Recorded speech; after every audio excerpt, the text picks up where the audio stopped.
Sosok Suryani, anak penjual ikan, ikut audisi Indonesian Idol pakai uang iuran satu sekolah. Kisah Suryani, seorang pelajar SMA yang mengikuti audisi Indonesian Idol 2025 Season 13 tengah mencuri perhatian publik. Remaja berusia 18 tahun adalah sisa Madrasah Aliyah Negeri, Men.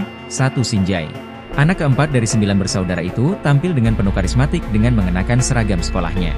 Bahkan, Suryani mendapatkan dukungan penuh dari pihak sekolah serta kedua orang tuanya untuk berkompetisi. Suryani menyanyikan lagu Mahalini yang berjudul Mati-Matian. Penampilannya itu pun mendapatkan komentar positif dari para juri Indonesian Idol Season 13. Dari 5 juri yang menilai penampilan Suryani, 4 diantaranya memberikan yes. Ia pun akhirnya mendapatkan golden ticket untuk tahap audisi selanjutnya. Dalam tayangan audisi ditemukan fakta bahwa keberangkatan Suryani ke Jakarta itu dibantu dibiaya lewat uang iuran siswa dan guru satu sekolahnya.